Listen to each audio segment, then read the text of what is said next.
The energy in the Emerald City is electric this Saturday afternoon as we welcome you to the NCAA Softball Regionals presented by Capital One at Jane Sanders Stadium here in Eugene. Mississippi State out of the SEC takes on Oregon from the Big Ten. The Ducks are the number 14 national seed as these two teams meet for just the third time ever. In yesterday's action, Mississippi State a winner in extras over St. Mary's in their second longest game of the year.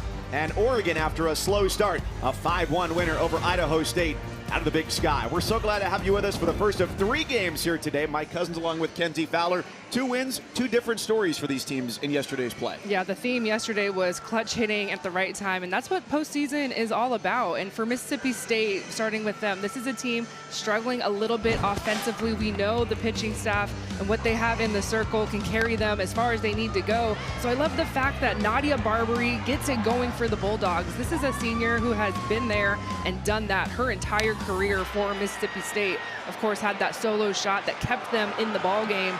And then the RBI leader, the hits leader, who hits in that 3-hole, delivers with that walk-off single. The Ducks' big hitters did not come through yesterday. Iona Shaw did. She had 1 career home run until yesterday, and this was number 2. This is what postseason is all about. This is what I'm talking about with that clutch hit. You need 1 inning, you need 1 opportunity. The Ducks were on the pond, literally, and the 7-hole hitter had the swing of her career to get the Ducks the win. Oregon won yesterday without their ace, Lindsey Grine. They'll have to try and do it again today. More on that when we come back with First Pitch.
Oregon Ducks have taken the field here at Jane Sanders Stadium, and they are ready to go in the winner's bracket game. Yes, that means everybody Duck affiliated is ready to go here for both of these teams that are 1-0. Elise Sokolsky thrown into the action yesterday, faced 11 batters, retired them all. So no surprise that she gets the start here today with Lindsey Grine once again unavailable with an eye infection. How good did Elise Sokolsky look last night? She came in and every hitter that she saw was just so dominant. Throws in the mid-60s. It's going to be more down in the zone. We saw a lot of drop balls off of the end of the bats, a lot of rollovers. And her defense was also lights out behind her. So the big question will be, how much offense can Mississippi State produce? They were aided by 3 St. Mary's errors yesterday. And the Bulldogs starting lineup presented by Capital One. A couple of shifts. Greta Grassel was hitting 9th yesterday. She's hitting 2nd today. And Kinley Keller has been a constant through their 2 SEC tournament games and yesterday's action as well. The freshman center fielder from the state of Texas has reached base in all 3 games. An offense that scored the 3rd fewest runs in the 15-team SEC. I hope the rain brings them some good luck today. So Lindsey Grine, the ace for this team in each of her 2 seasons since she transferred in from Virginia Tech. She was a unanimous All-Big Ten first-team selection this year through the 4th most innings in the league and is out again today. Now, I guess if there's a bright spot to that, it's that their opponent is one that does not scratch out a lot of runs, and that they've got depth in their rotation to be able to go to a redshirt senior, Elise Sokolski, who's got plenty of postseason experience, as Morgan Stiles digs in, and we are underway in Eugene. No doubt a luxury to have an arm that's behind Lindsey Grine. That is another senior. A lot of times you'll see the depth in the pitching circle, but you don't see two seniors very often, right, that have had so much postseason experience, Women's College World Series experience.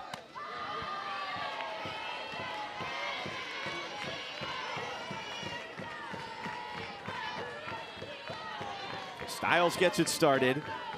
Yesterday's win for Mississippi State, their second extra inning victory in their NCAA tournament history, and their first, the other one, was a 2-1 win against Iowa back in 2004. So you're talking about most of this roster not yet born. And a great start for Stiles as she is headed to first. Well, 4 straight balls, and we've been talking about how it is raining lightly, and you could tell right there Sokolski not able to get a grip on that curveball or that drop ball, missing low and away, and then low and in. Rain has been on and off over the course of the morning, now here into the early afternoon. Never, though, any indication from the field crew here that they wanted to tarp the field. The showers have come, they've gone. And with a lot of turf, things are in good shape. Greta Grassel playing in her 37th game of the year, getting just her 5th start of the season. Yesterday was 0 for 3 in the 9 spot. And Sokolski trying to find the strike zone. Emma Cox is going to come out and have a chat with the senior pitcher.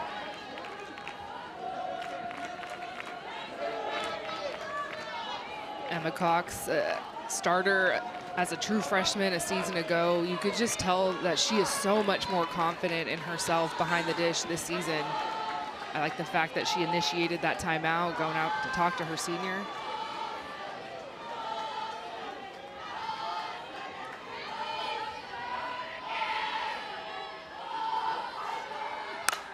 Sokolski's first strike is hammered center field. Shaw retreats. It's out of here. Greta Grassel with a home run. 2-0 Mississippi State under the rain here in Eugene.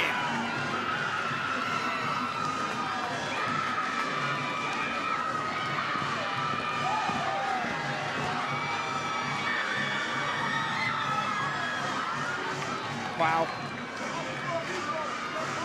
And it's so funny, Mike, because you had just talked about moving Grassel up from the very bottom of the lineup. Coach Ricketts moves her into the 2-hole. She does not have a home run on the season. Elise Sokolski had thrown nothing but balls. And so how about Grassel just ready to go? Sees a pitch, gets her swing off. This is a much-needed lift for the Bulldogs emotionally. And of course, the run support, we have talked about it, and we're going to continue to talk about it, how good the pitching staff is for Mississippi State. 2 runs is a huge number in the first inning. Her first career home run in her 79th collegiate game. So we have seen unlikely home run heroes over the last couple of days, with Ayanna Shaw's grand slam yesterday for the Ducks, her second career home run. And there Grassel, who had all of 1 at bat last year, delivering here and showing that the faith from her head coach Samantha Ricketts was worth the move in the lineup. Barbery strikes out as Sokolski rebounds well.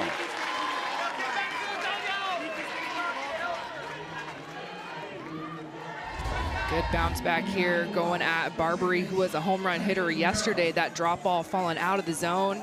Just see the movement, so well located.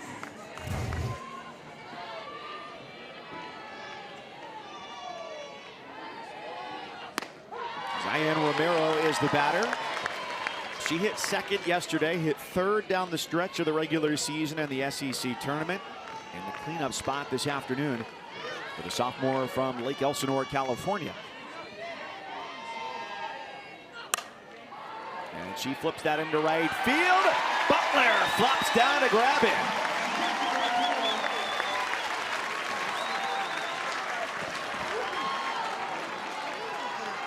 This is a veteran outfielder, the senior transfer from Cal. We've been talking about her offense, but she is also a very solid defensive player. That's a tricky ball. If that ball gets past you, it's off to the bases for Mississippi State. And also kind of a cool arm sleeve there. A little tie-dye action on the right arm. Well, she is quite the artist and has even gotten into tattooing not only others, but she gave herself a tattoo. So I've got to wonder if perhaps she designed that arm sleeve. Yeah, talking to Coach Lombardi, she was making sure that we knew that she is an artist and loves to draw. Brings a drawing pad when they're on the road.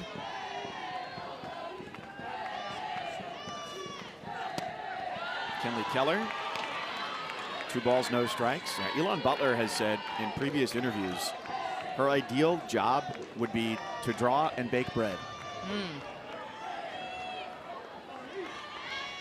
Which, honestly, not that I can draw, but sign me up. Yeah. What about like a bakery where you can draw, right? Like making bread is in now, and so you can draw while your bread is baking. I don't know. Welcome to Sourdough Station. Yeah. I'm claiming that one. It's already trademarked, by the way. 2-1 to Keller, the freshman. And she scorches that down the left field line. That's a fair ball off the base of the wall. It's going to be close at second base, and the tag from Jones is not in time. The 2 underclassmen meet at second base. Keller's a step ahead of the throw, and it's the second extra base hit here in the top of the first for Mississippi State. Just a really good sign for this inning for Mississippi State. 3 hard hit balls. Even the out to Butler was hit well off of the bat from Romero. And so the freshman, the only freshman in the lineup, continues to stay hot. So clearly Missy Lombardi is seeing something right now, because Emma Cox, the sophomore catcher, has already made a visit to the circle, and this was a very brisk pace walk there from Lombardi. She's seeing exactly what you just said. The ball's coming off the bat, and it's screaming to the outfield. And Coach Lombardi is known as one of the best pitch callers in our game. The head coach, she is the pitching coach as well, and she works every day in the bullpen. So this is just a conversation about strategy, and she's going to have the input from Elise Sokolsky. She's a total veteran. What are you seeing? What are you feeling? What can we change here?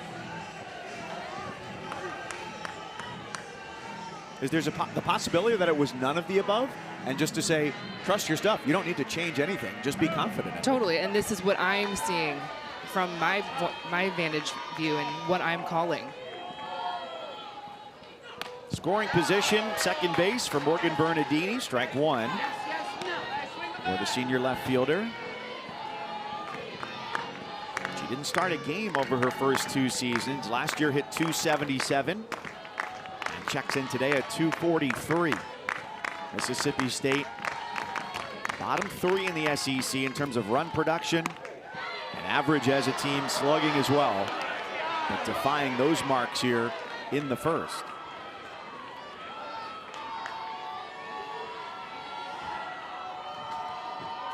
Sun is peeking through. It's welcome to stay as long as it likes.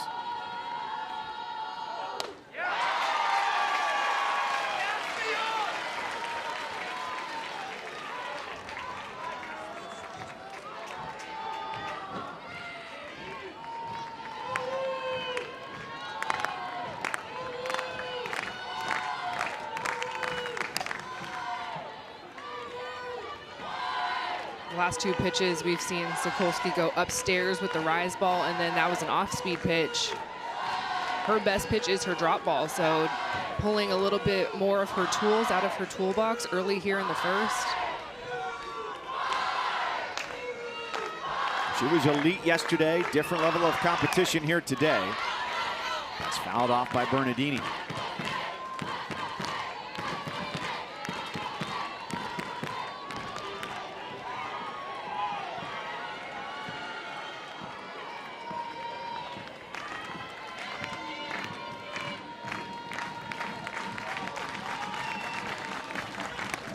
One-two, inside corner to strike out Bernardini. Greta Grassel moved up from the 9 spot to number 2 in the lineup today, and she plates 2 with the first home run of her career. This is what the Bulldogs need. We know that they can pitch it defensively, offensively, getting it going here in the first inning. Greta Grassel has her team on top.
Mississippi State's out to an early 2-0 lead over Oregon here in the winner's bracket game in Eugene. Yesterday, Peja Gould got the start, went 6 1/3, and Alyssa Faircloth followed up with 1 2/3 scoreless, hitless softball. She's the starter today against the Ducks. And one of the most improved pitchers and players in the country was named SEC Newcomer of the Year. The transfer from Troy in her first year for Mississippi State brings it mid-60s. It's going to be all about the curveball, whether it's a backdoor to lefties or away to lefties.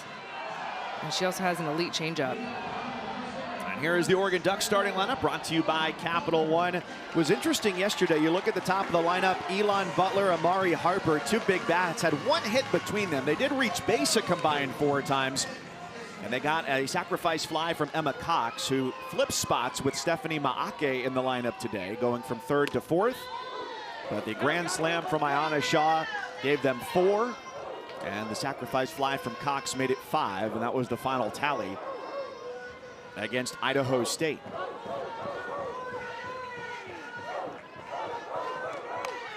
Butler with a bunt, pushed it a little bit too much back to the circle, and Faircloth takes care of business.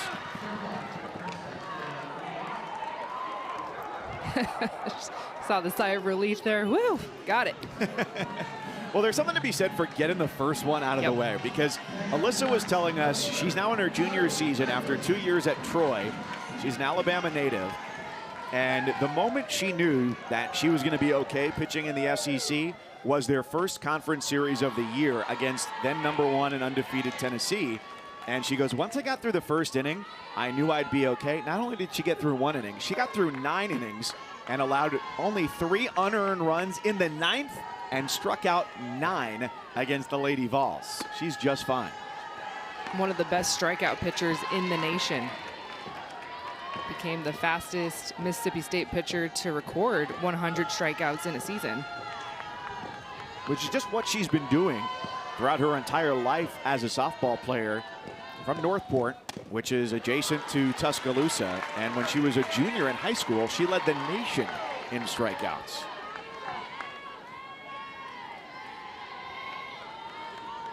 She's loved being part of a duo with Peja Gould, both of them having similar journeys, transferring to Mississippi State from mid-major schools, with Gould coming from Chattanooga and Faircloth from Troy. And even that wasn't the way that it was always going to go, because she was originally committed elsewhere. Then there was a staff change there. And so she decided to go to Troy, which had a new staff when she arrived. The dream above all, she said, given how close she grew up to Tuscaloosa, was to play for the Crimson Tide.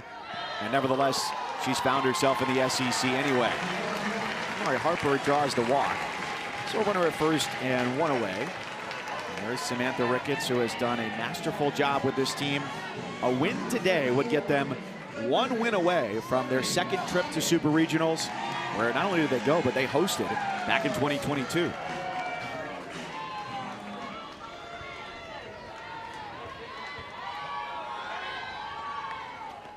So with Harper at first, Stephanie Maake going to the 3 spot today. It's a good move from Missy Lombardi after the exit velocity.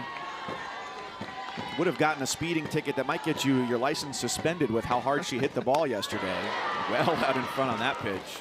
It's why you're going to see a lot of changeups when Alyssa Faircloth has that changeup in her toolbox. It's one of the best changeups in the country, and we saw the at-bats from Maake last night. She was locked in. Ball was coming off hot off of her bat. That's off the hands, popped up. Nadia Barbary at third base. Grabs that for the second out. Just such a good sequence there. You go low and slow, and then you speed it up high and in. And you could see the swing from Maake. She was late, jammed up. It's a big out.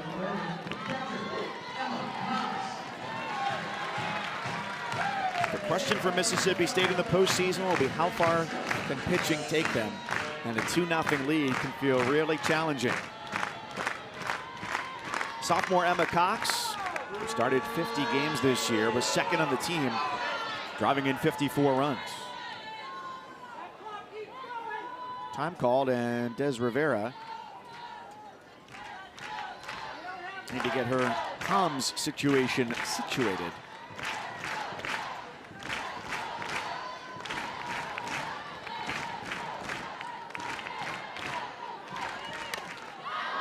And another ball, weak contact. Rivera, the call, the catch, and the inning concludes with that. 2-0 Bulldogs after 1.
Series.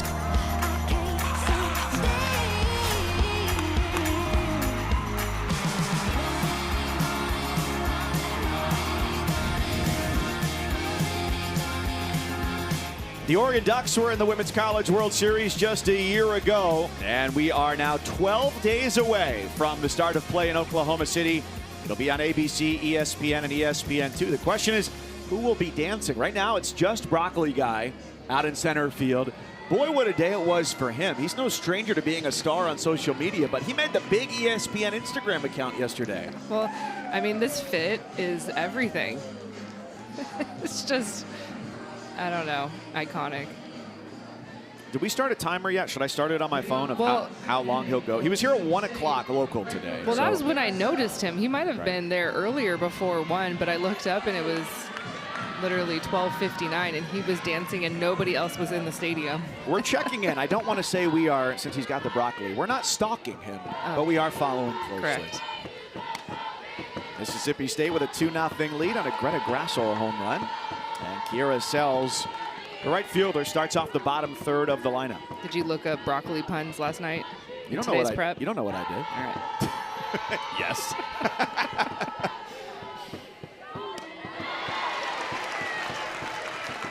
Believe it or not, that was the only prep that I did for today. Fair enough.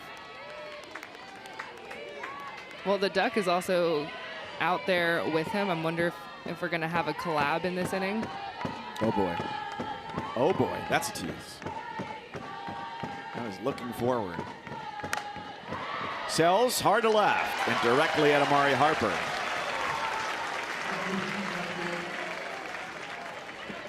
I thought it was an important moment last inning when Emma Cox came out to talk to Elise Sokolsky, because she is a redshirt senior in the circle. Cox is a true sophomore behind the plate.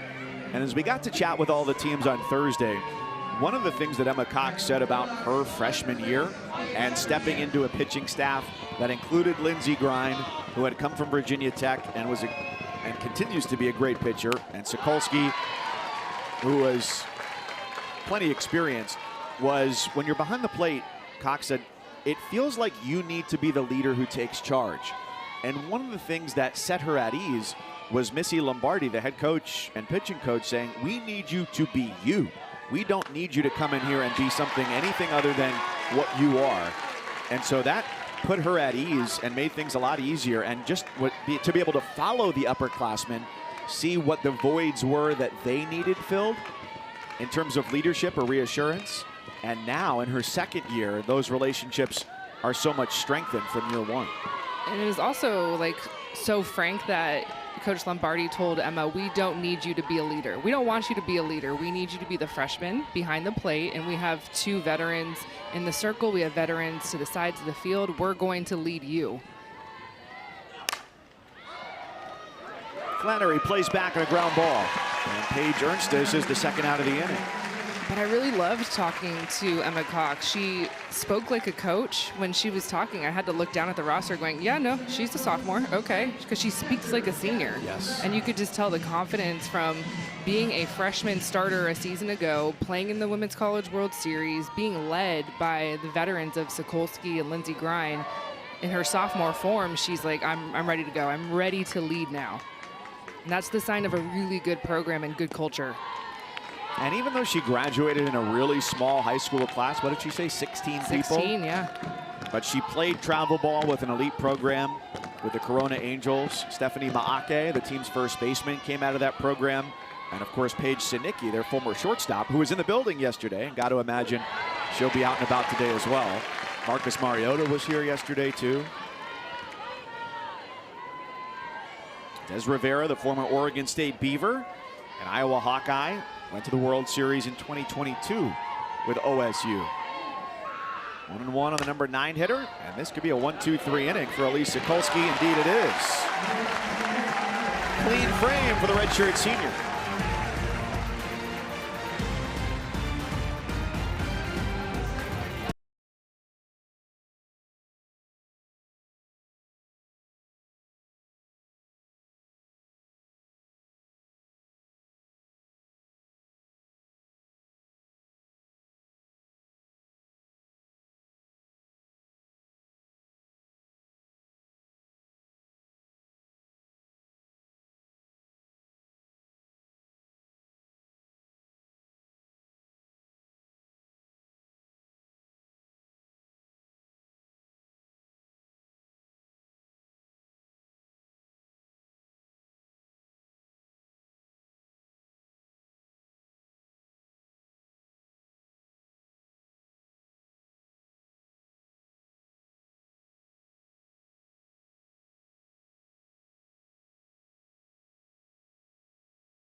scores are during college softball regionals. The folks holding it down for 7 innings live back in the studio in Bristol. Every game, every big moment from yesterday, today, tomorrow, through the end of regionals. It's all available on the ESPN app, so you don't miss a moment.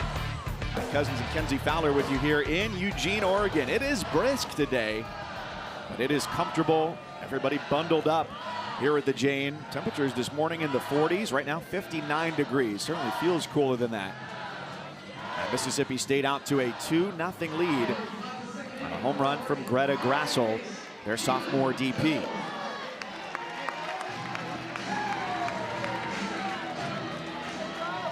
K-Dub Kaylin Jones leading off for Oregon here in the last of the second, hitting 5th in this lineup.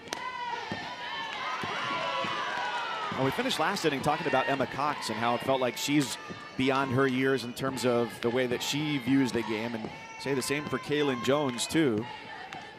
She just added more responsibility to her life last year. She adopted a puppy named Ace. This is an easy play for Bernardini in left field.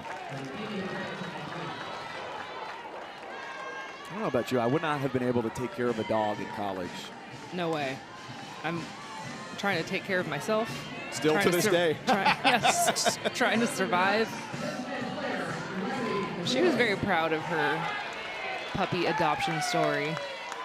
They had Bark at the Park here at the Jane earlier this year and used Ace for a lot of the promotion. Smart. He doesn't know. He's got to ask for compensation. Suppose a milk bone will do. There's only so much. Yeah, there's only so much NIL budget to go around, right? For the puppies, yeah. Riley McCoy quickly retired. So here is Ayanna Shaw, the hero of yesterday's game. She brings defense, she brings speed, and she said yesterday when she came up to the plate was just looking for something with the bases full, trying to get a runner in, and got all of them in. And what was to that point a pretty tense moment for Oregon, going up against Idaho State and Marley Galuskin, the Big Sky pitcher of the year. They had loaded the bases in the 3rd, and then Emma Cox grounded into a double play that got the Bengals out of a jam. But that 4th inning that led to Shaw's grand slam started with a walk, 2 singles, and then she sent it flying out of the park. She goes chasing in the dirt, and Rivera completes the putout. So both pitchers trade 1, 2, 3 second innings. Still 2-0 Mississippi State.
First inning, first career home run for Greta Grassel, who hit 9th yesterday for Mississippi State.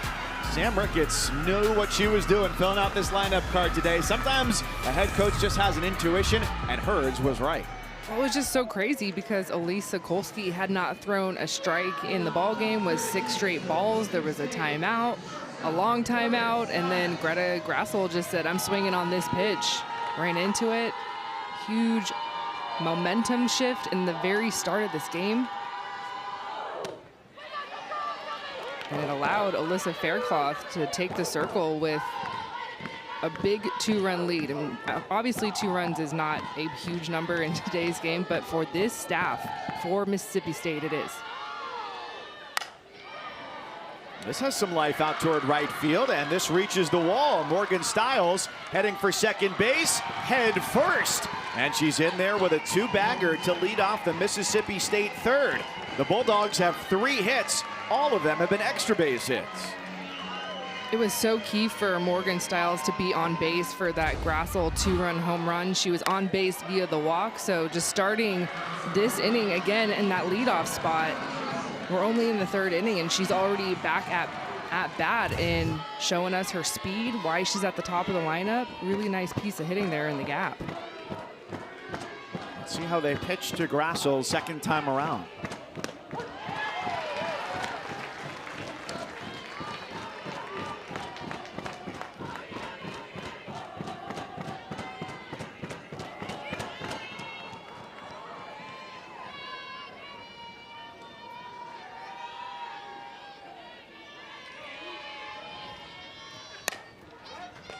Productive out. 1 away, Stiles to third. The win yesterday for Mississippi State.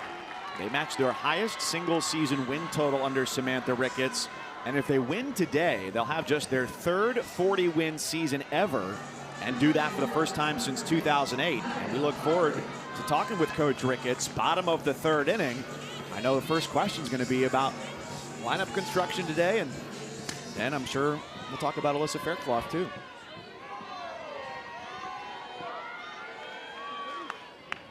So Grassel's 1 for 2, but she did a good job to move Stiles over and bring up their hottest bat right now, Nadia Barbary, who became the 13th Bulldog with 200 career hits yesterday, and it came on her solo home run. Just their 9th player ever with multiple home runs in their NCAA tournament career. Chopper, third base. That's a long throw, and Barbary is retired. Flannery's feeling good. It's back-to-back days where she has made standout plays, this time going into foul territory. Well, there's a little conversation about, is this a foul ball? It was called fair. If it's called fair, you can go to review and check it and see if it is foul. I don't know if there's a challenge issued. I don't think there is from Mississippi State, just a lot of conversation. Our home plate umpire this afternoon is Marty Abazishan. And we're going to get a call from Jim Bertuzzi.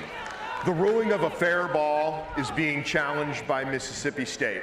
The ruling, or the play, is under further review. So we get to add this to our fun glossary of replay reviews. Yesterday we had 3 of them, and they were all on bang-bang plays at first base. Got to have indisputable video evidence to overturn this call of this being a fair ball. It's fair on the ground there.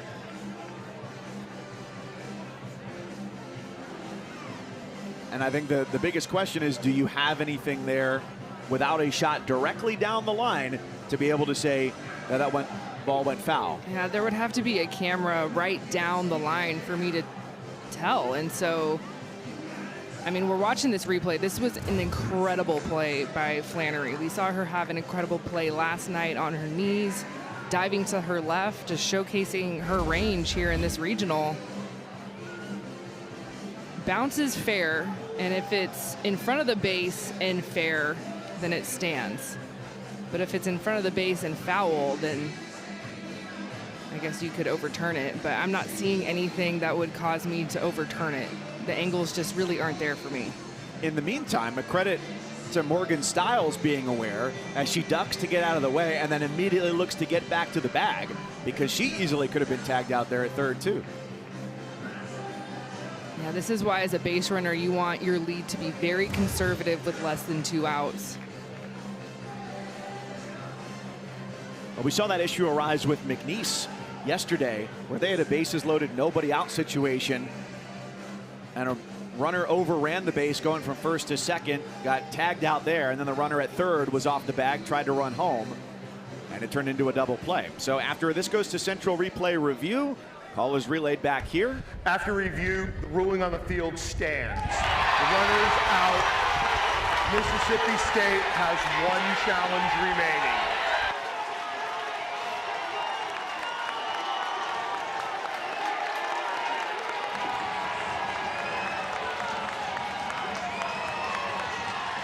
Tyler Brown, the third base coach, does not like that call.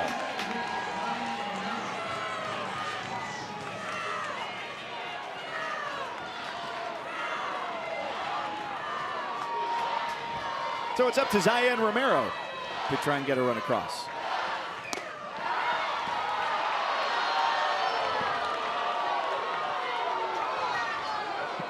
And of the 2 games we had yesterday, the 2+ innings we played today, save for the grand slam from Shaw last night, the reaction to that review is the loudest this crowd has been. Whether it's ABS in baseball or replay review in softball, folks just love having decisions handed down these days. 1-on-1 on Romero, who lined out to right field back in the first. And she hits another ball to right field. The Bulldogs take a 3-0 lead. She's rumbling into second base. 4 Mississippi State hits, 4 extra base hits, 3 doubles, and a home run as they build an advantage in the third against the Ducks. Well, Stiles doesn't get to score on the Barbary play, but she gets to score here on the Romero hit. This is such a good piece of hitting. This ball is away. You can see how deep Zion Romero sees this pitch. Just so pretty down the line. There's a little bobble out in right field. I was wondering if Romero was going to push it for 3. I think she might have been able to make it, but playing it safe.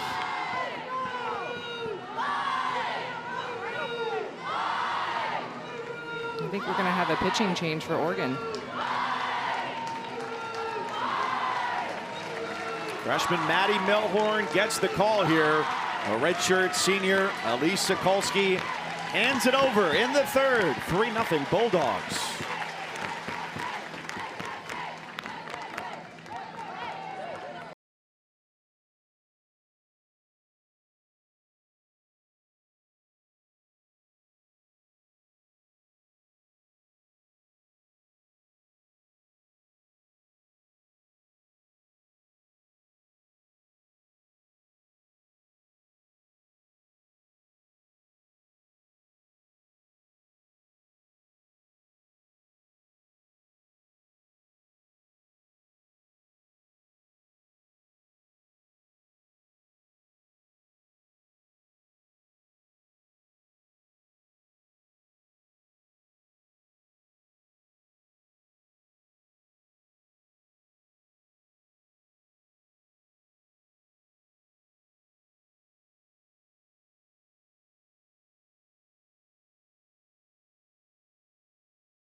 Maddie Milhorn, the freshman from Vancouver, Washington, making her first appearance since April 18th against the University of Washington. Almost a month between outings, but without Lindsey Grine yesterday and today, the ace of the staff. And Elise Sokolski out of the game after 2 2/3. They turn to the freshman here, down 3-0. Grine day-to-day with an infected eye.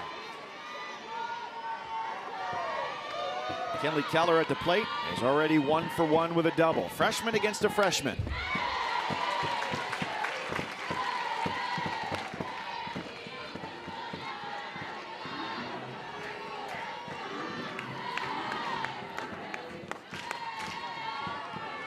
What a difference day to day for Elise Sokolski yesterday.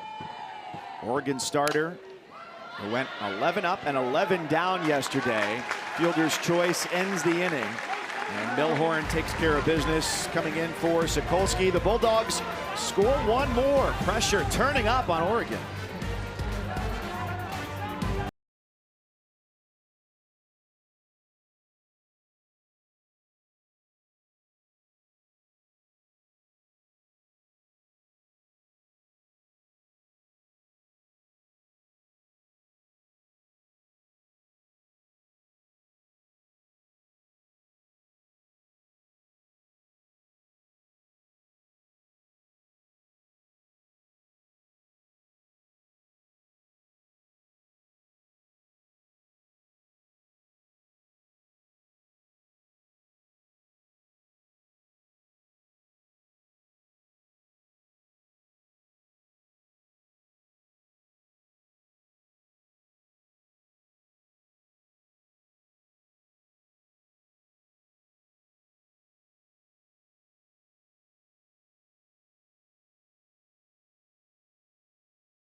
NCAA softball regionals are presented by Capital One. Winners bracket game, both Mississippi State and Oregon 1-0 here in the regional, and the Bulldogs out to a 3-0 lead. Bottom three, we're joined by Samantha Ricketts and a merry gang of fun-having Bulldogs right behind you.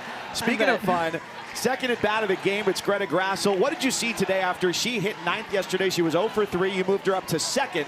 What went into that decision to move her up in the lineup? Yeah, she might have been 0 for 3 in the scorebook, but she just had 3 great at-bats, 3 missiles, and just didn't get anything to fall. And that's something we preach all the time, is just keep swinging and knowing that when we're getting our best cuts off, at some point it's going to come through for her. And Greta's really looked good the last month or so, and worked really hard for that moment. So it was awesome to see that come through for her. Well, some good run support for your pitcher in the circle. And I got to ask you about Peja yesterday, so I want to ask about Alyssa today. What makes her so good?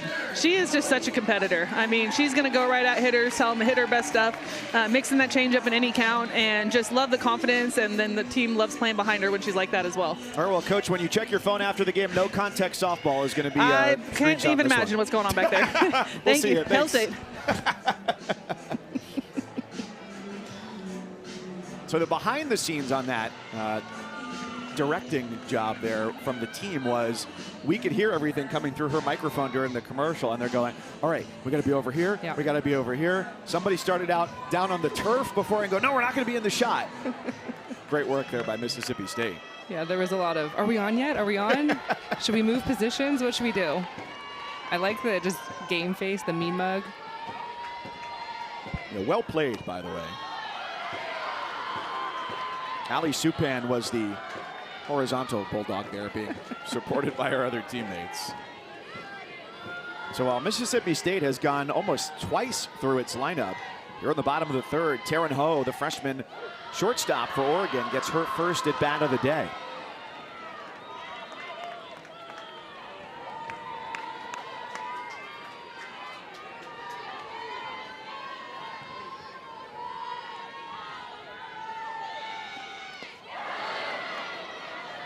She chases in the dirt, and that's the last 2 batters. Ayanna Shaw to end the second, and Taryn Ho here to start the third, going after some pretty dirty pitches from Alyssa Faircloth, who's got her second strikeout. Well, on that changeup, you could hear audibly the Oregon dugout yelling sit, and this is something that we saw yesterday against Idaho State. Oregon had the changeup from Marley Gillespie, the pitcher for Idaho State, had it picked. You can hear it right there. That pitch is picked, and I loved the fact that she continues to throw that changeup. And we just talked to Coach Ricketts about Alyssa Faircloth, and she said the thing that she loves about her is her confidence. And to get through this moment, it takes confidence in your pitch.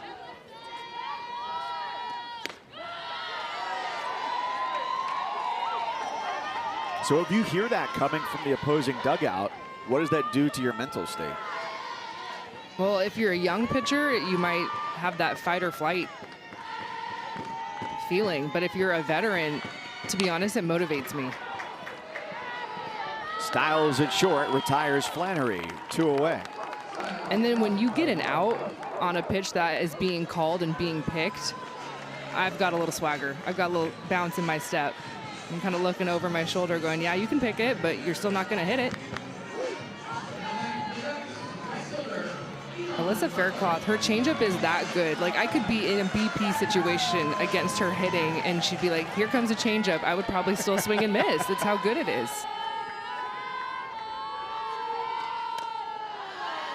Just the vertical break on it is astounding. It looks like it's going to be there, and then all of a sudden can make a hitter feel silly. Elon Butler, top of the lineup, tried to bunt her way aboard in the first and was retired by Faircloth. So 9 batters have come to the plate. Only 1 has reached, and that was Amari Harper on a first inning walk. This is, at least through 2 2/3, exactly the type of performance you'd hope for, whether you're in the winner's bracket or the need to win game, but especially to be able to work with a 3-0 lead for Mississippi State with these 4 extra base hits, their most as a team in more than a month. Short hop, first base, and Butler is safe. Paige Ernstis fooled by the speed of Elon Butler and was hoping Romero might be at the bag. Well, Mississippi State only has 1 challenge, right? We just saw them use their first challenge a couple of moments ago. And they overturn the call.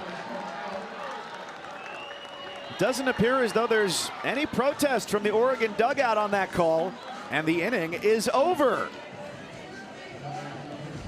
So weak contact off the bat, initially called safe, and then Ernstis ruled as having made the tag. Question mark on that one.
The Eugene Regional at Jane Sanders Stadium, home of the Oregon Ducks. They are taking on Mississippi State right now, and it's a 3-0 Bulldogs lead. Later on today, it'll be a must-win game between St. Mary's and Idaho State. The winner of that 7:30 game faces the loser of this Mississippi State-Oregon game in what will be yet another elimination game. This is our last play, last inning. It appeared to be safe, but watch Elon Butler's left hand gets tagged at first base by Paige Ernstis. So on a first look at it, I know, Kenzie, I don't know about you, I was looking to see if she got her on the leg, if she got her in the small of her back, but it was just the fingers where the glove hit Elon Butler. Yeah, and in that replay, and we were watching it in the break, I was also watching the reaction from Elon Butler. There was a little bit of like a hand flick after the tag, and then you're also always looking to the players because they're going to feel it. And especially we've all had video review for long enough now. We all know that if you're tagged, we're going to see it, and there was no reaction from Elon Butler, and so that told me, okay, she did get her. Morgan Bernardini leads off here for Samantha Ricketts Mississippi State Club. Maddie Milhorn, the freshman out of Vancouver, Washington, came on in relief last inning and faced one batter, and that was the third out of the inning. What do we need to know about the freshman? Well, she's been used in a spot relief appearance this season. It's been her role. Come in for an inning here or maybe close the game with 3 outs. Probably throws the hardest on the staff. It's hard contact back up the middle for the 5th base hit of the game from the Bulldogs. Their first one that does not go for extra bases. And that's huge for Mississippi State offensively. Yes, Oregon makes the pitching change, and so for the senior Bernardini to just say, we're going to continue our momentum, pitching change or not, because they are in such a groove right now offensively. Tatum Silva comes in. She's pinch running for Bernardini at first base.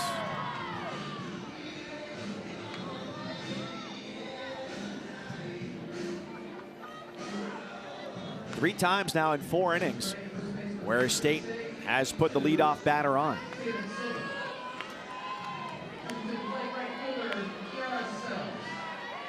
Maddie Milhorn hadn't pitched since April 18th against Washington. We're really the top 3 in the pitching group for Oregon. Lindsey Grine, Elise Sokolsky, Taylor Spencer. Spencer started yesterday, and Sokolsky finished that game off. This ball in and out of Emma Cox's glove, and it allows Bernardini to get to second base with nobody out.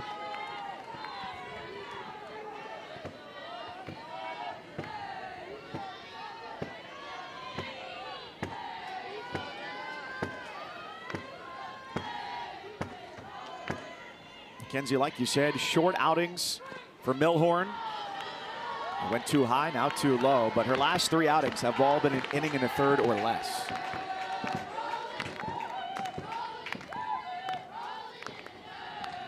Just a couple of wild pitches and misses there from Milhorn. So Cox, quick timeout, reset. Missy Lombardi will join us when we go to the bottom of the 4th inning.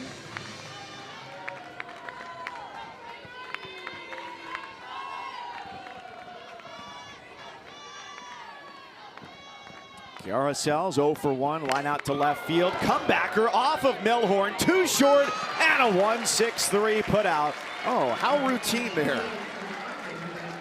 Great awareness from Taryn Ho to be right on top of that. You can see Milhorn kind of turning to her teammates saying, I'm good, because this is a scary moment as a pitcher. She gets her glove to it. That's so huge for her. And then the freshman behind her, so freshman to freshman, Taryn Ho finishing that off, but that does not feel good. That's not a comfortable position to be in as a pitcher.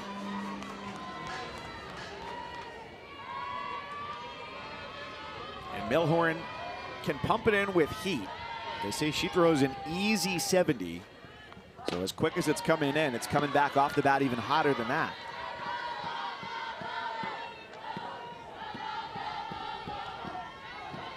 Paige Ernstis grounded out in a 1-2-3 second.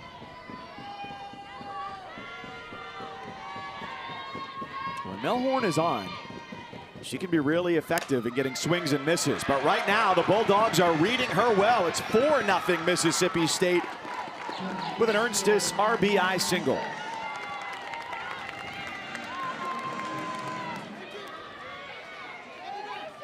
Almost the exact same hit that we just saw from Kiara Sells. And for Mississippi State, they are looking one zone right now, and that is down. It is hard down. We have not seen an off-speed pitch. We haven't seen a rise ball. So if a hitter is in the box and you can eliminate anything up by your eyes and you can eliminate something low and slow, I am sitting so pretty. I'm just picking a side of the plate, getting my swing off. All I have to worry about is being on time It's just such a pretty place to be, and Mississippi State is so dialed in. This is so good. If you are a Mississippi State fan, you have been waiting for a game like this. I've been dying for a game like this because it has been a little bit rough offensively, to be honest. And everyone, we're seeing production from the top of the lineup in Morgan Styles down to the bottom here in the 8-9 spot.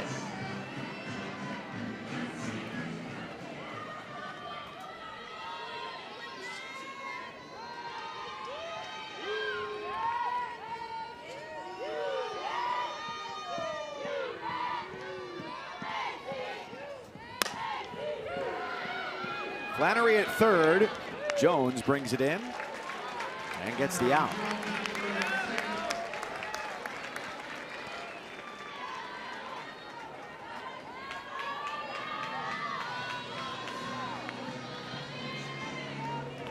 Have a 4-0 lead for Mississippi State. Phenomenal with the way that they pitch.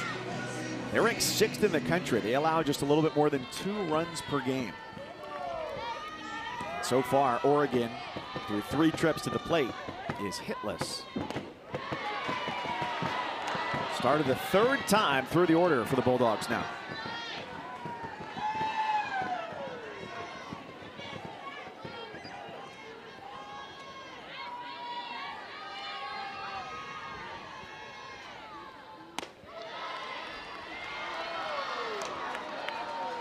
So in those 2 pitches, Milhorn went to the changeup, didn't get the call for a strike, and then went to the rise ball out of the zone. So trying to get out of that drop ball low zone where Mississippi State is so dialed in, just cannot find the location.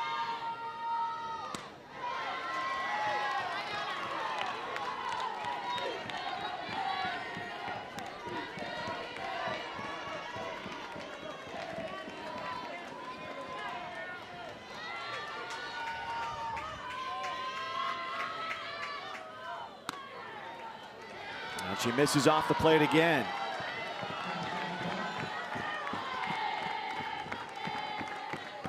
Kind of wonder what Missy Lombardi is thinking right now, where there is no question that Elise Sokolsky was the right choice to start the game today after she went 11 up and 11 down yesterday to close it out, picked up 5 strikeouts. And they've got more action in the bullpen now here as Addie Milhorn has found herself in a tight spot. Sokolsky could well re-enter this game. I also see Taylor Spencer on the left there, who got the start in yesterday's game. Remember, no Lindsey Grind, the All-American, unavailable yesterday, unavailable today. That changes everything. And if you're Mississippi State and you hear that storyline, I'm kind of getting revved up a little bit. Okay, there's our opening. We just have to get to maybe the starter. And then our pitchers can take it the rest of the way. We have 2 All-American caliber pitchers on our side.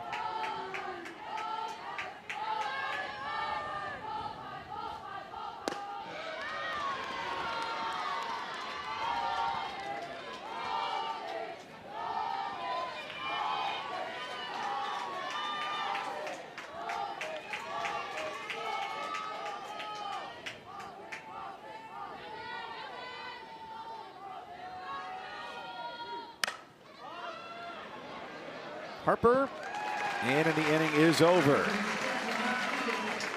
Mississippi State has scored in 3 of their 4 trips to the plate. Oregon hunting for its first hit.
It's the bottom of the fourth here in Eugene, Oregon. Mississippi State and Oregon in a 4-0 Bulldogs lead. Missy Lombardi, the head coach of the Ducks, with us now.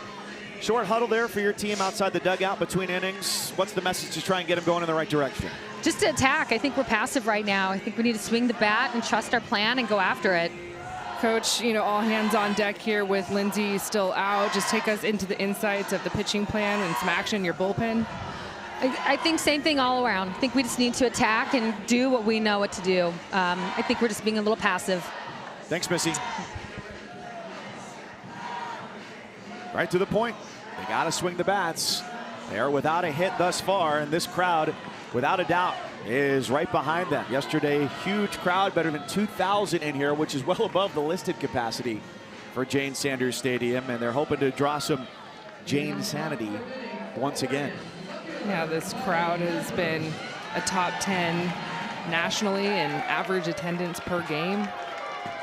It's phenomenal last night. It was cold, it was late.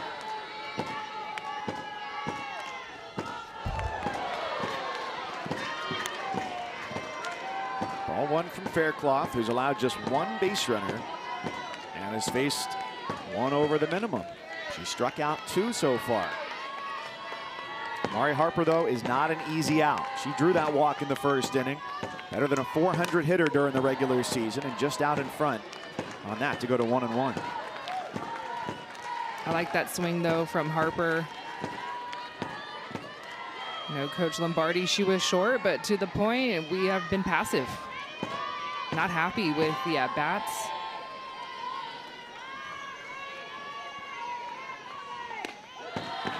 Well, I guess you could say passive they have been.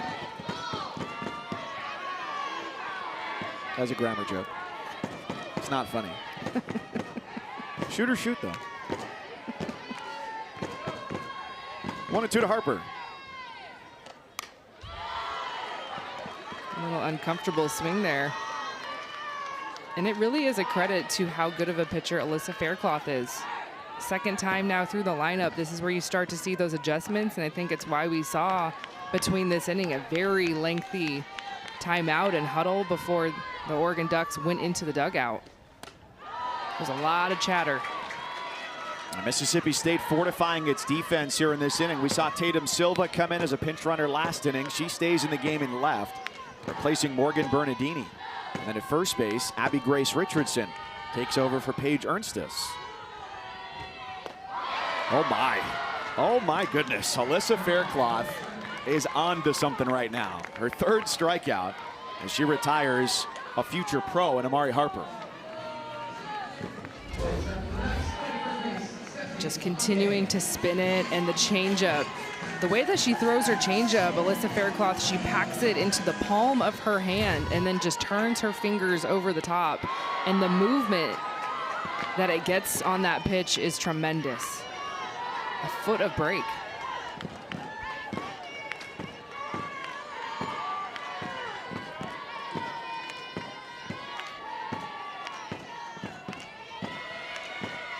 Stephanie Maake, hard drive, deep center field. Kenley Keller at the warning track brings it home.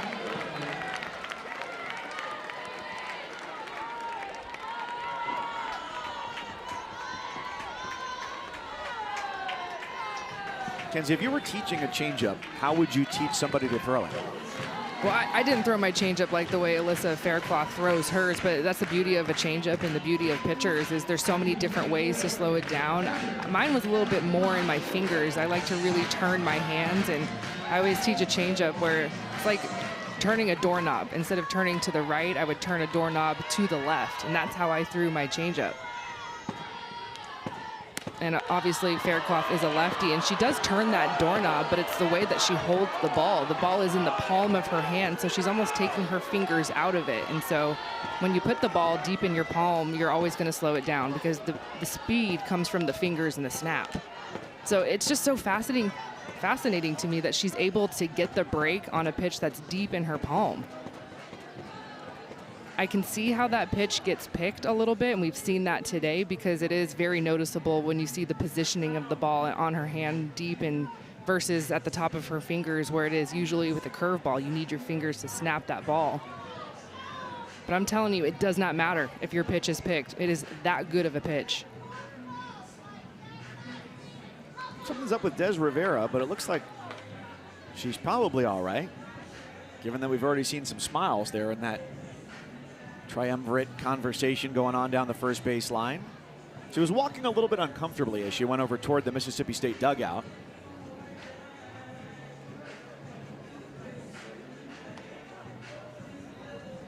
She's going to keep giving it a go.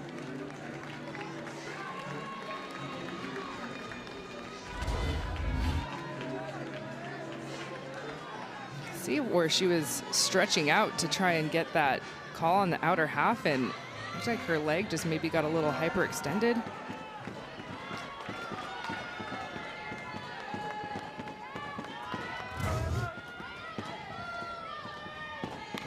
Cramp would be the first thought, but that might be if we were somewhere in the southeast where it's 90 degrees and a ton of humidity. It is cool today here. So we'll keep an eye on that as we go through the course of the game. A battery change would certainly not be insignificant given the success that Faircloth has had, as she hasn't allowed a hit yet. She's one strike away from getting through the fourth with only one base runner.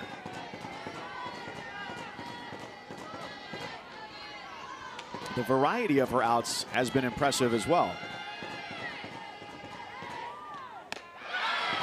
Strikeout number 4 retires Emma Cox. Last couple innings it was pitches in the dirt. This time it's an elevated one to strike out the Oregon catcher. No hits through 4.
Welcome back here to Eugene, Oregon. The Women's College World Series returns to Oklahoma City. Action starts Thursday, May 28th, high noon Eastern, live on ESPN. For more information on the Women's College World Series, go to NCAA.com, the home for all 90 NCAA championships.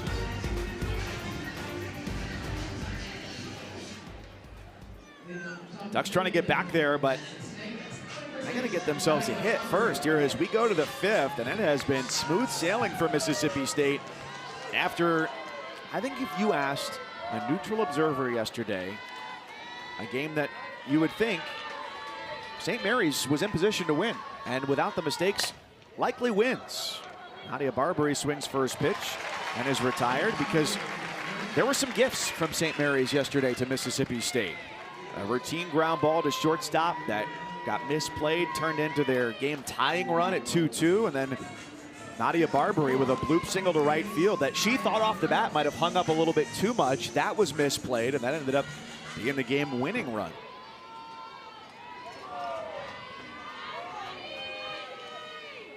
Well, one thing that I wasn't surprised with in that matchup is that it was a pitcher's duel between Odie Vasquez and the 1-2 punch for Mississippi State. Peja Gould, Alyssa Faircloth coming in relief.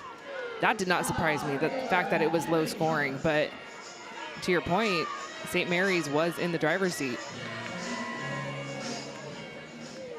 We'll see St. Mary's and Idaho State in our next game.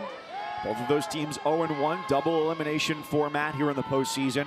So they need to win to keep their season alive. And they'll face the loser of this game. Kaylin Jones tracks out onto the outfield grass and sends Kinley Keller back to the dugout.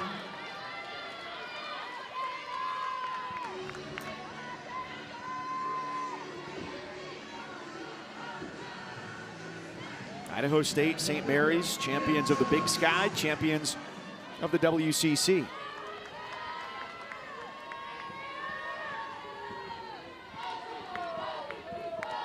Tatum Silva came on as a pinch runner last inning, replacing Morgan Bernardini, and hits with 2 out and a runner on.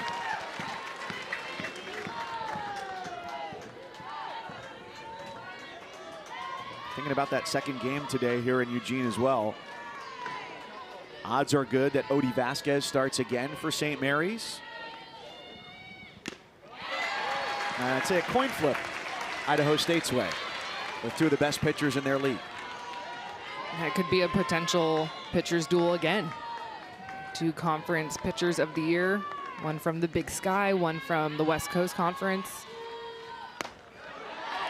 Yeah, I think with St. Mary's, you're going to physically have to take the ball and rip it out of Odie Vasquez's hands for us not to see her in that circle. The senior, 2-time conference pitcher of the year, threw so well last night. Deserved to win last night.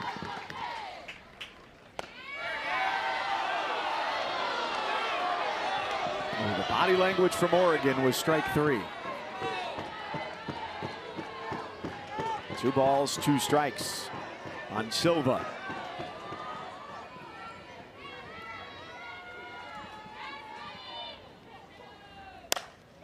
Down the line, foul ball.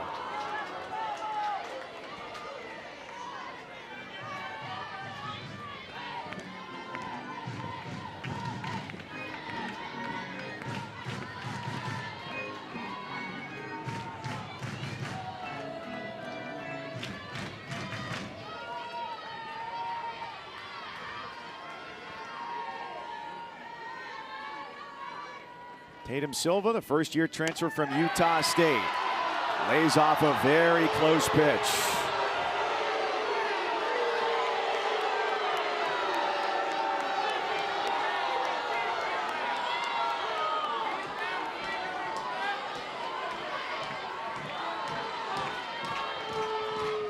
"3-2.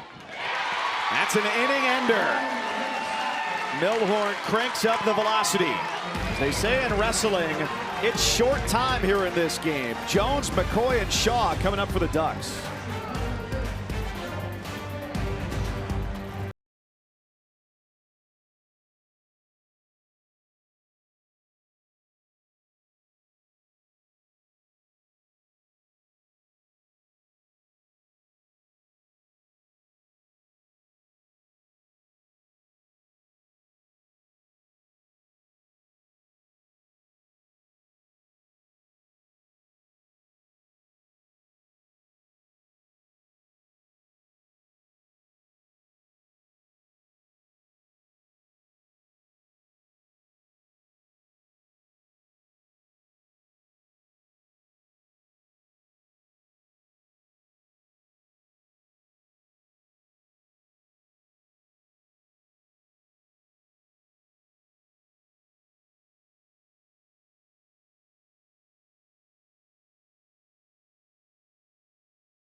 Season 2 of Athletes Unlimited Softball League. Loading 6 teams take the field in their home markets, each stacked with a lineup worthy of the spotlight.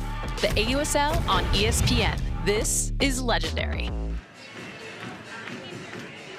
And from this regional here in Eugene, we'll see Amari Harper, who got her golden ticket, and Peja Gould, who was golden in the circle yesterday for Mississippi State. I'll tell you what, I am excited. I'm not one to drive a long distance, but I will drive to Durham. I live in Charlotte, North Carolina, to go see some AUSL softball this summer. All right.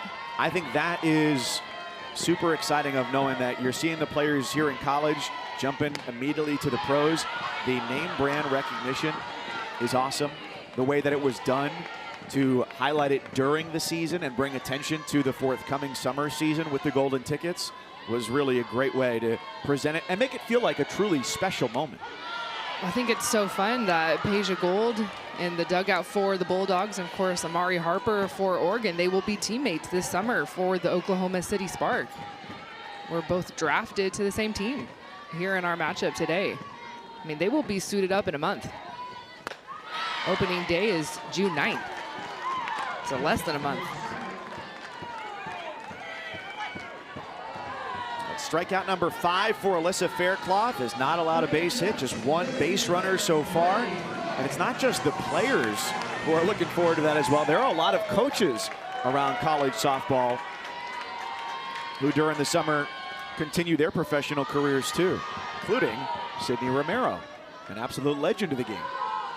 That's a great point. Coach Romero, or Coach Rowe as they call her, is also a member of the Oklahoma City Spark. So she's going to be teammates with a player that she is currently coaching right now, coaching her up, Coach Rowe, and then we'll be on the team with the opponent, Peja, in the other dugout. Amari Harper said the hardest thing will be trying to catch herself and not going, Coach, I mean, Yep. sit, I mean, Yep. well, I mean, what do I call you here? And she was like, I think I might just still call her Coach Rowe. It feels weird to call her anything else. Sydney Romero, the 2-time All-American, 2-time World Series champion at Oklahoma, graduated in 2019. There is a lot of Oklahoma royalty here in the building today, no matter where you look, whether it's the dugouts or the stands, Kenzie. Yeah, how about Kaylani Ricketts, just absolute legend in our sport and still doing it. Still pitching in the AUSL. She will be on your hometown team, the Carolina Blaze. Go get yourself a Kaylani Ricketts jersey, why don't you? Sister of the head boss for the Bulldogs. Also, pitching coach for Mississippi State, Taryn Moet McKinney, will be the pitching coach for the Chicago Bandits this summer. So there is a lot of crossover. Everyone is getting involved, and that just tells you how elite that league will be. I mean, these are the best of the best, and everyone is wanting to be a piece of that AUSL league this summer. And it's great that what had not been true for so long, that is strike 3 on what has been today a pretty small strike zone. And so Faircloth paints the black and gets her 6th strikeout. That's 3 strikeouts in a row and 4 in the last 5 batters. I tell you what, Alyssa Faircloth is pitching like a pro right now. Just absolutely painting corners, spinning her curveball. It's pretty simple with Faircloth today. It's been all about the curve and the changeup. Falling fast right field, and Sells fell faster. She dives and keeps the no-hitter intact for Alyssa Faircloth through 5. Well, to go where Alyssa Faircloth wants to go, obviously the win, but the no-hitter going right now, you have to have defense like this behind you. Kiara Sells, the senior, selling out for a big catch, and you know who loves it, Alyssa Faircloth.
last night, there was perhaps the most dramatic comeback of day one around college softball. It was UCLA on its home field with a walk-off win against Cal Baptist as they were down big late in that game. Texas Tech said, how about what we can do? Winners 10-9 on a Taylor Panel walk-off sacrifice fly, a bonanza of a 7th inning after the Red Raiders were down 8 going into the final frame. Mayhem, here we go.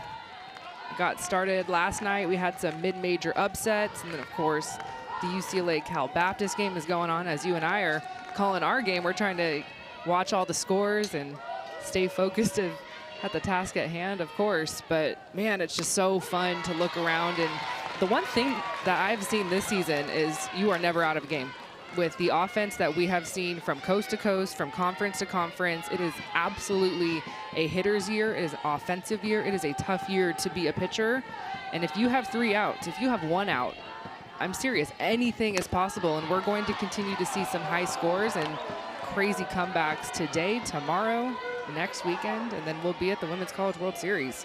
So for the first time since 4 years after the Macarena was released, Texas Tech comes back down 8 and wins a game in the NCAA tournament. Not only were they down 8, they're playing the University of Mississippi. It's 1-0 after 1. It's 4-0 after 4. It's 8-0 going to the bottom of the 7th inning. Red Raiders rip off 8 to tie the game, bottom 7. Then they give up 1 in the top of the 8th and get 2 in the bottom of the 8th inning to win. And you would think in a game where there's 19 runs scored, there'd be at least 1 error. No errors in the game. Just a year of incredible offense. Just some good old-fashioned smash mouth softball, I guess. And Cal Baptist almost did that last night. They were down 10 at one point. Came all the way back. Ultimately, UCLA had the last at bats, but both of those games ending on sacrifice flies. Sure. Whatever it takes. I think Creed had a song about that. Which album was that? Deep Cut, My Sacrifice. Yeah, I think I owned that album, actually. Really? I was really young to be owning a Creed album. Was that like one of your first CDs? It was, actually. I think I was 10. I had a Spice Girls album and a Creed album. The duality of a 10-year-old. And you know what? Both of those probably still go pretty hard today. So hard.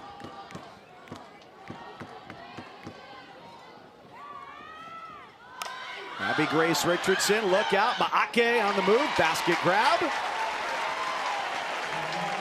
And she is out number 1.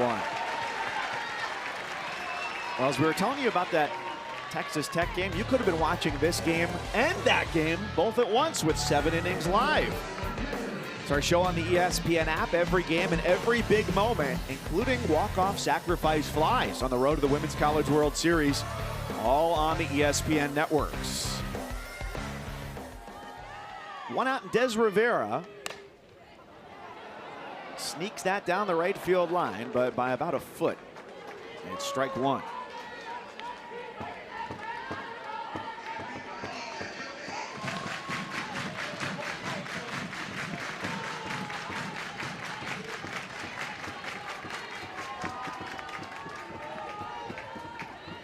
Four nothing Mississippi State, 2 in the first, 1 each in the 3rd and the 4th. Oregon still looking for its first hit. Chance for a double play, but a quick dive back into the bag from Sells denies the Ducks the twin killing.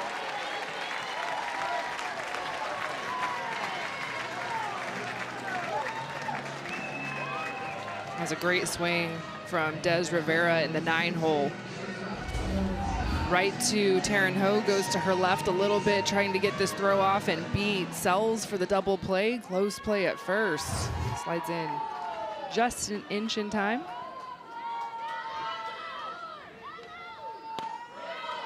Morgan Stiles has been unstoppable at the top of the lineup today. 2 walks, a double, and she's scored 2 runs.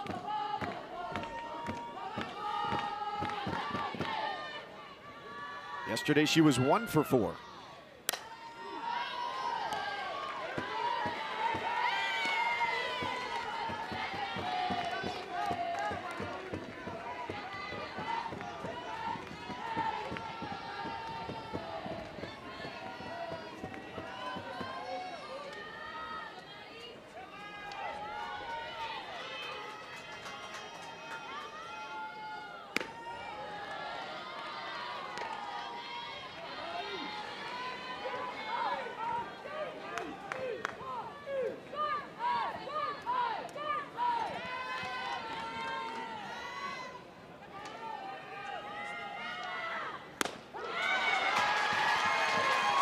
Nice spot there from the freshman. Just go right back to it. Brings the velocity. That's a tough place to barrel up if you're Styles. Very uncomfortable side of the plate to be in. 2-2 gets through the left side, a base hit. And Morgan Styles has reached 4 times in 4 plate appearances. 2 hits, 2 walks. 7 hits for Mississippi State. Only 4 hits yesterday. And meanwhile, the Oregon Ducks have been retired 14 consecutive times in a row when they've been up at the plate and are hitless today.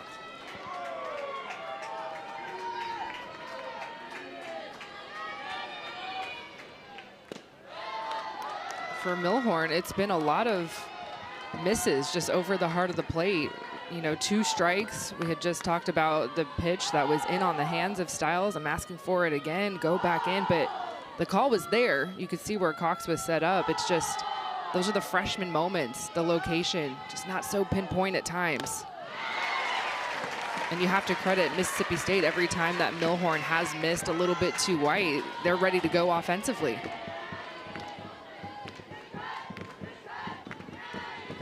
This has not been the role for Maddie Milhorn much this year. She has had some longer outings, but only 1 time in the last couple of months has she gone more than an inning. She's 3 innings in right now. And a couple of longer starts throughout the course of the year. 3 1/3 against Auburn back in February, 6 innings against Sacramento State at the beginning of March, and most recently 4 2/3 against Iowa, but that was April 4th. Again, this is her first outing in almost a month. No Lindsey Grine available today. The 1-2 pitch is a wave and a miss. Strike 3 to retire Grassel. Bottom of the 6th inning. No hitter in the works for Alyssa Faircloth. Taryn Hogue, Kate Flannery, and then Elon Butler coming up for Oregon.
The year has allowed only 1 walk, 1 base runner this entire game. So you at home can do the math, but there has been 6 strikeouts for Alyssa Faircloth and nothing to show for it for Oregon.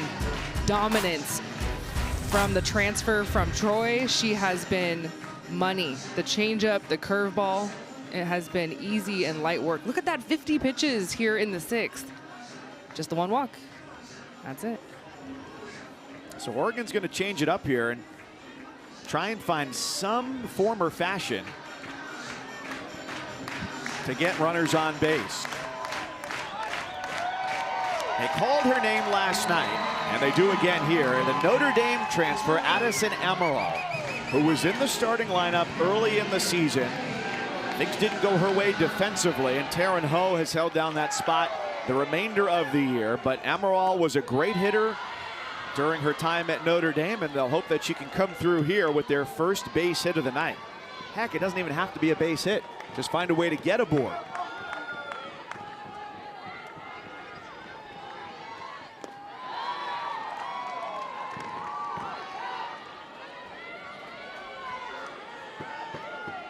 The efficiency, though, on just the 52 pitches is really remarkable.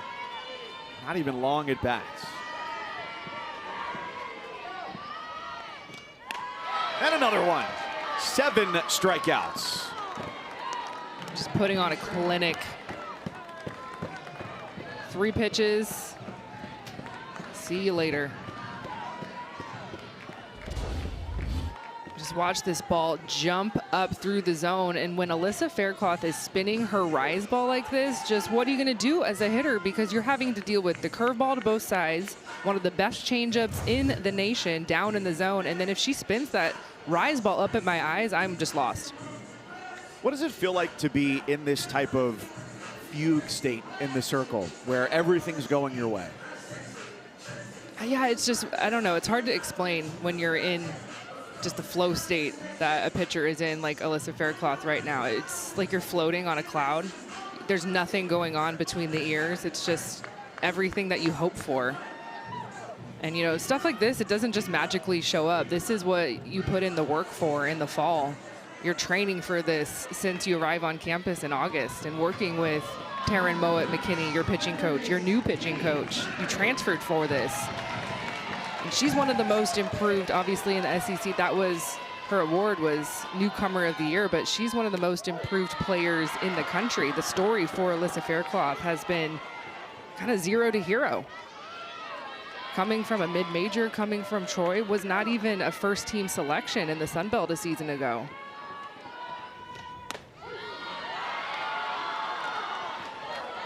And there were some things that they worked on with Alyssa Faircloth that Coach Mowat-McKinney was very excited, obviously about the tools that she was coming in with.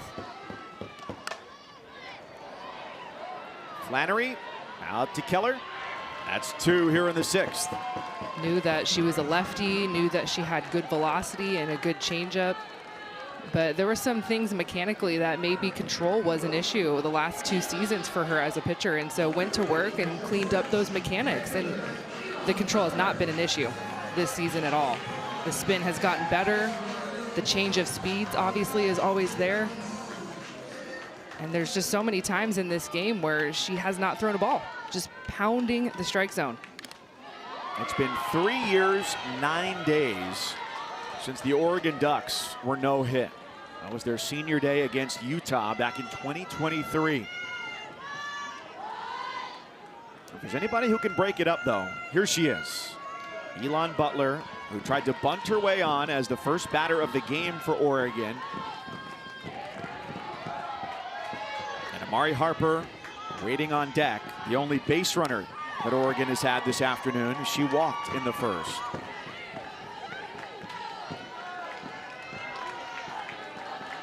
The one thing that I'm always wondering up here in the booth when we have a no-hitter situation is the pitcher aware? A lot of times the pitcher is not aware. Teammates maybe, coaches maybe. Just kind of leave that pitcher alone.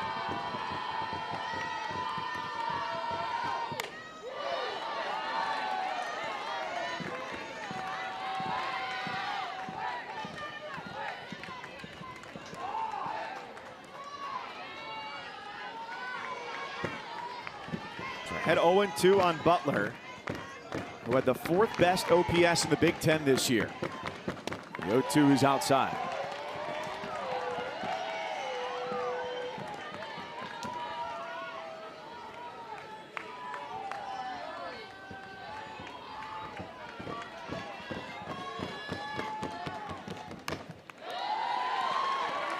It's that rise ball, that low rise. She's so difficult to prepare for. You're thinking, I have to protect upspin, but then also there's always that changeup opportunity. I can see that changeup multiple times in my at-bat against Alyssa Faircloth. What do I go after? Faircloth, 16 in a row, retired.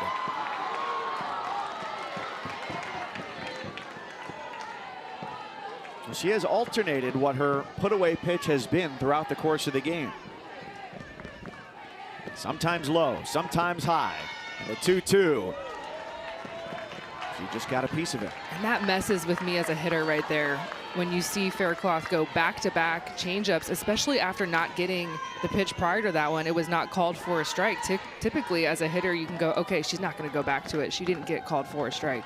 No, she'll go back to it. She has that much confidence in her changeup. Could she go 3 in a row here? And it's why you see Elon Butler, she's late, because you have to protect both. You have to think there could be the potential for a changeup. I need to be a little bit late, adjust on the fast stuff, foul it off.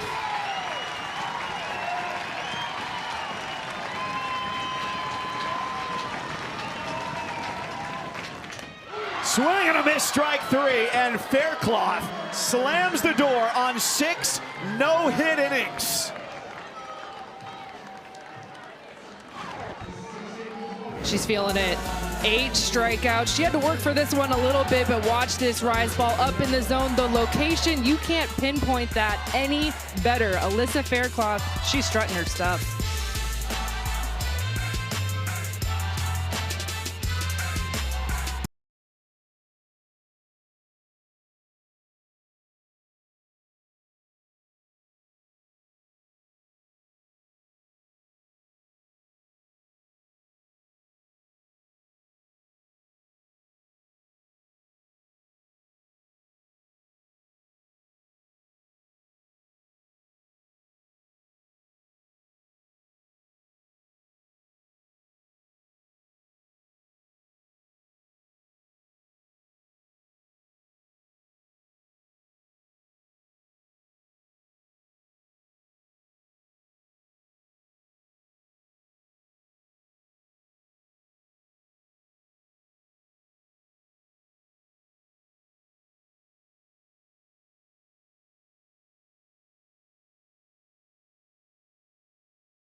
State feeling good right now against Oregon with a 4-0 lead as we go to the 7th here in the winner's bracket. Loser of this game turns around and will play later on tonight against the winner of the 7:30 Eastern game between St. Mary's and Idaho State. The victor of this game will sit and wait, and they won't play again for about 24 hours. That is a gift to receive, to have that break and then need to just win one game tomorrow in the regional final to move on to super regionals. A no-hitter alert right now for Alyssa Faircloth as she has allowed just 1 base runner against Oregon through 6 innings. Super regional wise, the Ducks were there last year as they went to the World Series. Mississippi State went back in 2022.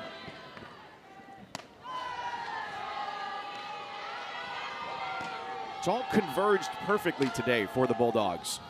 Yesterday they needed a couple of gifts from the St. Mary's defense as they were down early, came back to tie it. Nadia Barbary got their first base hit yesterday after 11 in a row had been set down. She hit a home run. She's sent back to the dugout here. And sometimes that's just the way it goes. Barbary had the home run and the game-winning hit, and today is 0 for 4. This is where I like to see my pitchers, the Zen zone. Just leave her alone. Good smiles there, cheering on her team.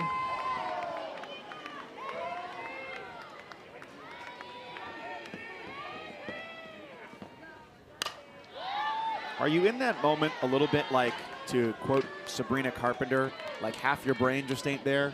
Yes. You're just letting it float and whatever happens, happens? Yep. That's exactly right.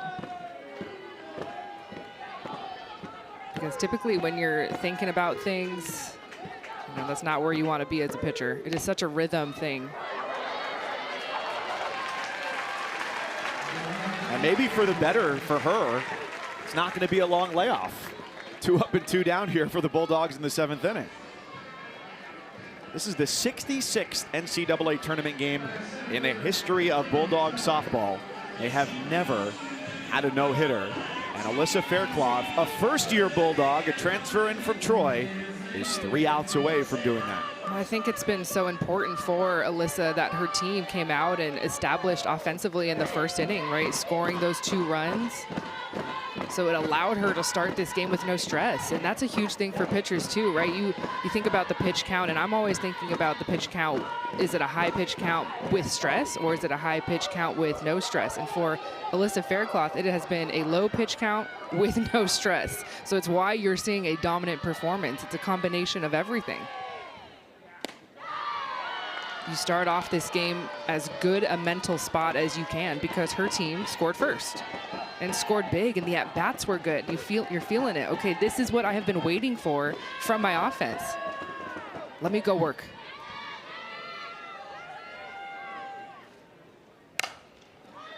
Now, if the game were like a workout on a treadmill, the incline has been at 0, the speed has been just above 0. History possible for the Bulldogs. Faircloth 3 outs away from a no-hitter.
Alyssa Faircloth has risen to the occasion.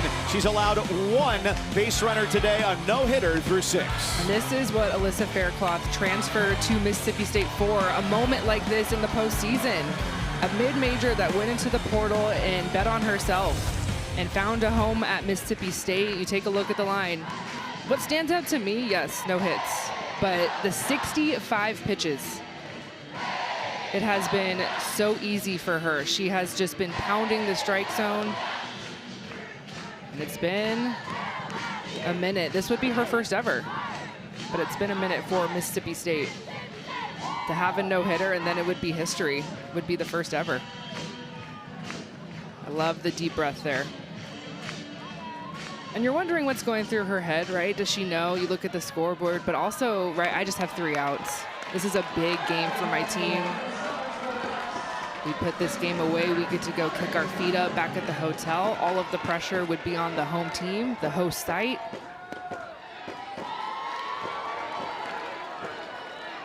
The advantages are not to be understated of going 2-0 to the regional final. You need to win once. The opponent needs to win twice and do it in successive games with a 30-minute break in between. You got every possible advantage in that situation. There's Amari Harper, who is the only Oregon Duck to reach base against Alyssa Faircloth. Harper walked in the first inning.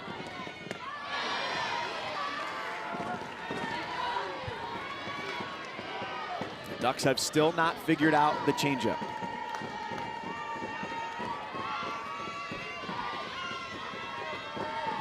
"17 in a row retired, and now 18, 2 outs away from a no-hitter.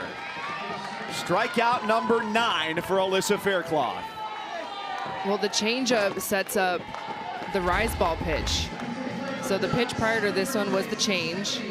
Amari Harper swings and misses, and it allows Alyssa Faircloth to just spin it up in the zone. And it's worth noting, Mike, we talked about how the fact that Oregon had picked the changeup from Alyssa Faircloth in the middle of the game. It was back in the 3rd inning. You could hear it from the dugout. It was sit, sit, sit. And it was a huge turning point. Alyssa Faircloth, she could have folded. This is her biggest game in her young career. But she did not fold. She said, so what? Hit it. You can know it's coming. I'm still going to continue to throw my best pitch. And she just got ahead in the count 0-2 on a pitch where Maake didn't even want to swing.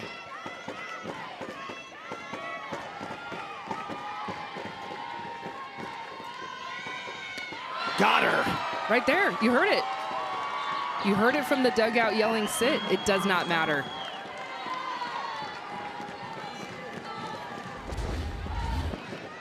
Back of her palm. You can see the spin, the turnover, where it starts. You're lighting up your eyes as a hitter. Oh, it looks high. Let me go get this. And it falls a foot out of the strike zone.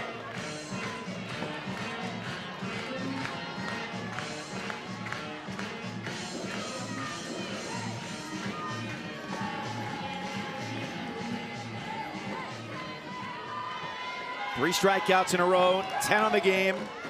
Emma Cox 0 for 2.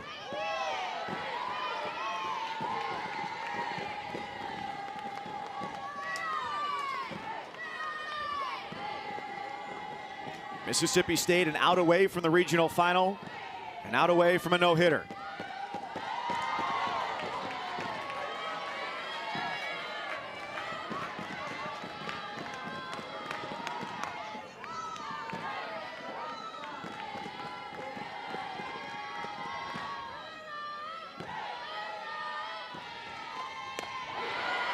Cox checks her swing. There's a strike. 2-1. It's a hitter's count where Faircloth needs a strike. And what pitch does she go to? She goes to the changeup. Back to back. And now she has 2 options. She can go changeup down in the dirt, or she can run that rise ball. But I'm choosing one of those because they are so opposite. Way down in the zone or go way up. Faircloth 2-2, center field, and Alyssa Faircloth pitch perfect here in Eugene. A no-hitter, and the Mississippi State Bulldogs are 1 win away from Super Regionals. Her first ever on the biggest stage. And the reaction, Mike tells me that she knew. Right, there was some relief after that ball. It was hit pretty well from Emma Cox, but right to Keller in center field, and hugs all around, so deserved. Alyssa Faircloth, she's one of the best to do it. And there it is with her pitching coach. It has been a lot of work between those two. Transferring from Troy, there's been a lot of work in the fall that is now showing up. It's why you work when you arrive to campus in August. What can I get better at? What are my tools? Let's fix some things mechanically. Add a pitch here. And in the driver's seat, the Bulldogs go. They need just 1 victory. That'll be tomorrow, 7:30 Eastern, 4:30 Pacific here at Jane Sanders Stadium. Our next game will be St. Mary's and Idaho State, and the winner of that game advances to face Oregon in yet another elimination game. And the winner of that game in the bottom middle of the bracket will then need to take down Mississippi State twice tomorrow to go to Super Regionals. Our rewarding performance there in this game, courtesy of Alyssa Faircloth, is brought to you by Capital One. Our Capital One rewarding performance. Oh, and rewarding it was 10 strikeouts and a no-hitter for Alyssa Fairclough. It's just such a fun game for us to watch. I love some elite pitching, and Alyssa Fairclough is elite. I don't know if she could even watch it. She was kind of holding her breath. Is it going to be caught? It is. And then the celebration is on. Also worth noting, she had some great defense behind her. And you're always going to need that great defense for a no-hitter to happen. We're going to get to talk to our superstar here. All right, Alyssa. Well, we saw your celebration after the last out when Kinley tracked that down in center field. We were wondering if you knew, and Kenzie said, I think she knew because you jumped right into the air. How did that feel? It felt amazing. I mean, I kind of realized it in the third inning, and I was like, all right, I'm going to do this. And so every inning I was in the dugout, and I was like, okay, just 3 more outs, just 3 more outs. And so, I mean, my defense played amazing behind me, so that helped out a lot. And we scored some runs early, so it took a little bit of the pressure off of me. Yeah, what did it feel like when you stepped into the circle? You had a lead. Your team was having great at-bats. I think it's the best performance we've seen offensively from your team. So how did that fuel you in the circle? I mean, it felt amazing. I know they've been working their butts off, and, you know, they haven't been happy with some of their performances. So the fact that they were able to do that, and I was so happy that they were able to have that success. So I was like, okay, now it's my turn to have their back. Alyssa, what does this performance mean, right? This is what you transferred for, obviously the biggest game in your career so far, but what has it felt like to be a Mississippi State Bulldog and deliver in this game? I mean, I'm just living my 5-year-old self dream. It's still crazy to me. I mean, the SEC tournament was crazy to me. I'm still not used to it, but these girls and these coaches just make it really enjoyable to be out here, and I have just loved going to softball every day. What was, if there was any conversation like between you and Coach Taryn during this game as you were pretty locked in? There really wasn't any. Maybe a little bit after I get off the field, but I like to have my brain to turn completely off. So there's really no adjustments made in game unless I really, really need to. It sounded like that Oregon could tell when the changeup was coming and they still couldn't hit it. What did that do for you to say, all right, you know it's coming and you still can't get there? Yeah, people have been trying to pick it all year. Some teams have been more successful than others, but I mean, even when they're getting it right, I'm still throwing it past them. So I just have the trust in my changeup and know that even if they're picking it, they still have to hit it. Thanks so much. Congratulations. Thank you.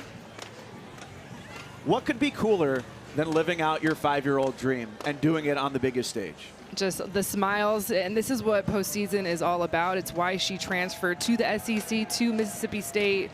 The SEC Newcomer of the Year, just showing us everything. And no, love to see it. So the Bulldogs will rest for 24 hours and be 1 win away from a second trip to Super Regionals in the last 5 seasons. Next up for Oregon, they will wait to see who they play. It'll either be St. Mary's out of the West Coast Conference or Idaho State out of the Big Sky. That game for the Ducks is at 10 Eastern tonight. For Kenzie Fowler, our entire crew, I'm Mike Cousins saying so long for now from Eugene.